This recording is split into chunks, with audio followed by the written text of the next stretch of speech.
Back to Sridevi Gummadi. Eggs మంచి protein food కదండి. Eggs అంటే ఇష్టపడేవారు రోజుకో ఎగ్ని ఏదో ఒక రూపంలో తినాలండి. ఈరోజు నేను ఎగ్స్తో అందరికీ నచ్చే వెరైటీ స్నాక్స్ చూపించబోతున్నాను. ఆ స్నాక్స్ ఎలాగో మన వీడియోలోకి వెళ్ళి చూసేద్దామా? ఈ రెసిపీ చేయడానికి నేను 4 ఎగ్స్ని తీసుకున్నానండి. ముందుగా ఇడ్లీ ప్లేట్స్కి ఆయిల్ అప్లై చేసుకోవాలి. అప్లై చేశాక ఒక్కో ఎగ్గును పగలగొట్టి పోసుకోవాలండి.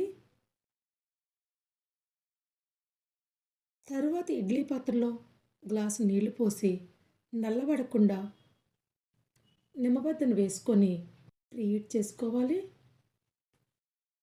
ఇడ్లీ స్టాండ్కి ముందు ఒక ఖాళీ ఇడ్లీ ప్లేట్ను పెట్టి ఆ తరువాత ఎగ్స్ ఉన్న ప్లేట్ను పెట్టుకొని ఇడ్లీ పాత్రలో పెట్టి 5 నిమిషాలు ఉడకనివ్వాలండి. ఇవి ఉడుకుతుండగా ఏదైనా ప్యాన్లో 2 స్పూన్స్ ఆయిల్ వేసి వేడెక్కనివ్వాలి.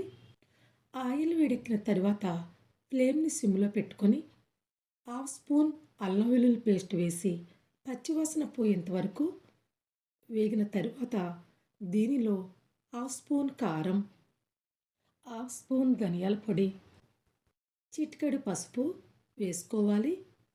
మీరు వాడే కారాన్ని బట్టి తక్కువైనా వేసుకోవచ్చండి.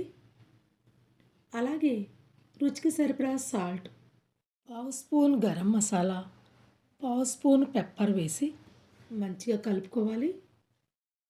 పెప్పర్ ఇష్టం లేకపోతే స్కిప్ చేయొచ్చండి.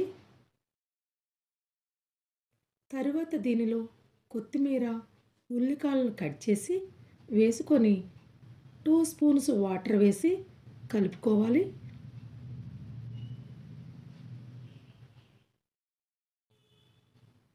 ఎగ్ ఇడ్లీలు కూడా ఉడికాయండి. వెంటనే తీయకుండా 1 నిమిషం ఆరిన తర్వాత తీసి ప్యాన్లో వేసుకోవాలి. చూడండి ఎంత చక్కగా వస్తున్నాయో, అచ్చం ఇడ్లీలా కనిపిస్తున్నాయి కదా. కలర్ ఒకటి తేడా అండి. ఎగ్స్తో ఎప్పుడూ రొటీన్గా కాకుండా ఇలా డిఫరెంట్గా చేసుకోవచ్చండి. వేసిన తర్వాత 1 నిమిషం ఉంచి రెండో వైపుకు తిప్పుకోవాలి.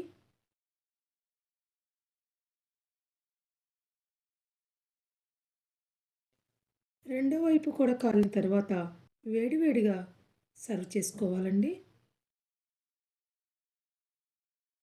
ఇంతేనండి, ఎగ్ మసాలా ఇడ్లీలు రెడీ అయిపోయాయి.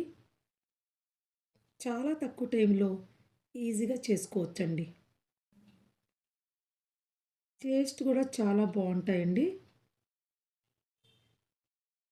వీటిని స్నాక్స్ లాగా తినొచ్చు, రైస్లోకి సైడ్ డిష్గా కూడా తినొచ్చండి.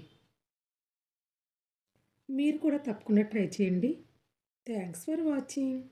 Please like, share and subscribe.